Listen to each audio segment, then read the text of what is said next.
2 weeks ago, something happened that made me very sad. FoodTube, or at least the FoodTube that I enjoyed and cherished so much, is forever changing.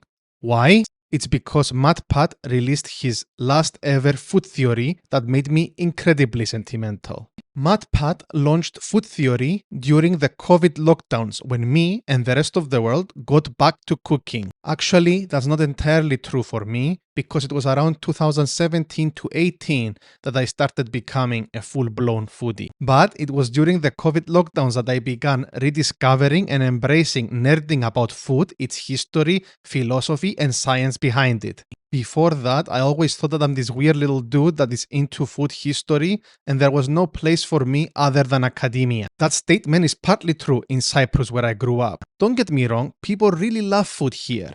But I haven't met a lot of people who love nerding out about food, its origins, history, science, and philosophy. As a child, and in fact later on in my life, most of the people were into sports, more specifically into football or what Americans call soccer, and cars. I do remember, however, when I used to get the flu or when I exaggerated the symptoms of my cold so that I would stay home from school, my grandma would sometimes babysit me and together we would watch Vefa Alexiadou's cooking show. I used to love watching cooking shows with my yaya, and on those rare occasions that she cooked, I loved watching her and offering my help. But growing up, I didn't give it enough thought that I really love all things food. Watching Vefa's cooking show or cooking with my yaya were activities that I did once in a blue moon. So growing up, I tried to be interested in the things that my friends liked to fit in. I know that some will say, boo freaking who? This is such a first world problem.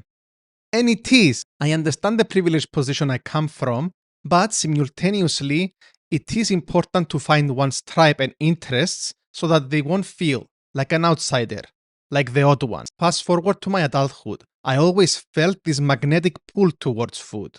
But I spent so much time researching food for my studies that I wouldn't let myself nerd about food in my spare time. However, that was the reason I told myself to prevent me from becoming a foodie. Boy, was I missing out. What was preventing me from embracing my inner foodie was entirely different. Throughout my life, I have been struggling with my weight. I am like an accordion. Sometimes I am overweight. Sometimes I'm normal weight. You may see me skinny, or you may see me obese.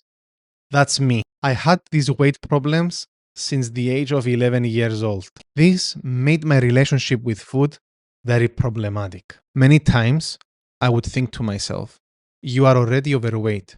You don't need to watch any more food content that will make you hungry. And I also felt shame because food is such a carnal desire and it also affected my weight and my mental health. I really had a big problem with it.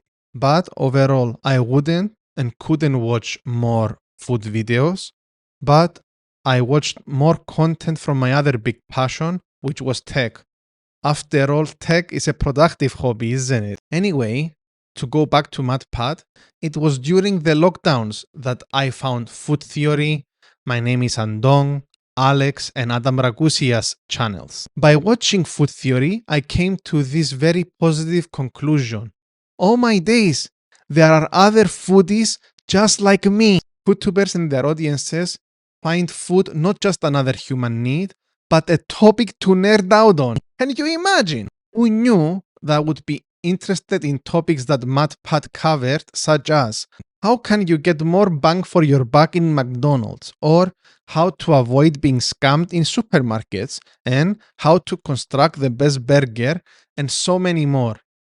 And I devoured them all. I will miss hearing his signature, "Hello internet, welcome to Food Theory." His quirkiness, his inquisitiveness, his jokes, the banter and relationship with his wife and his employees. And I will be yearning to hear one more time that, and that's just a theory. A food theory. Bon appetit.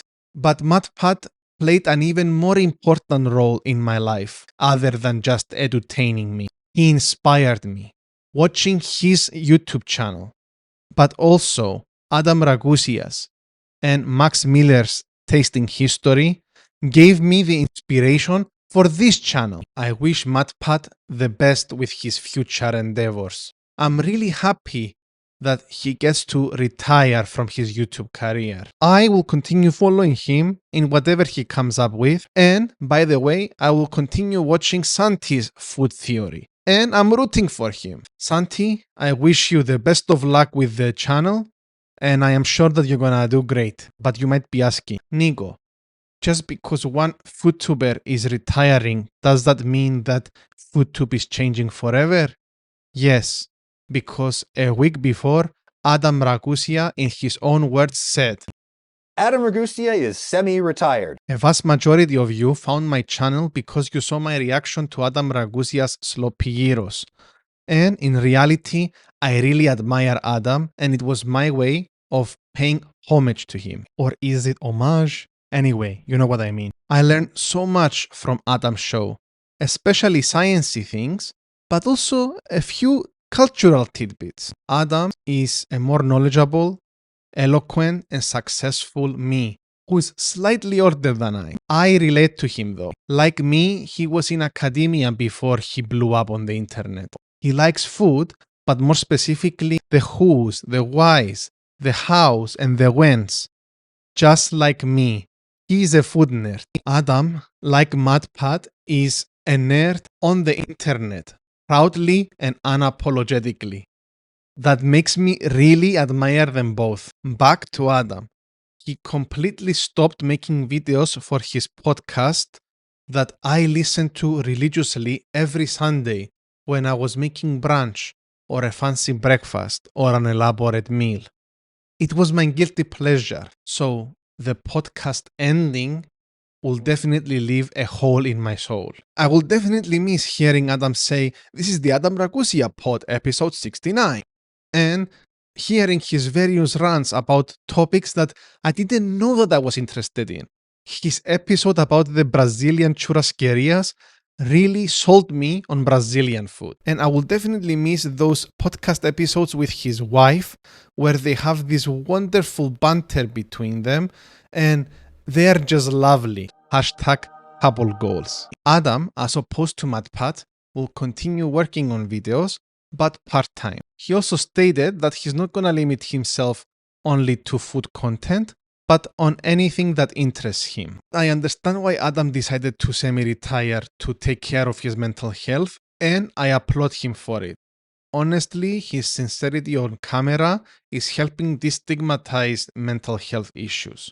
Thank you, Adam. I will definitely continue watching everything that Adam puts out on the internet because of his nerdy, knowledgeable personality. Him being on the internet represents people with such personalities and gives them space to exist and to be celebrated. These two men are giants in FoodTube, and their absence or reduced video output will be definitely felt by us foodies. Adam and MatPat, thank you for all the laughs, the knowledge, and the love for food that you put out there. You guys rock. No one will be able to fill in your shoes, and without you, FoodTube will never be the same.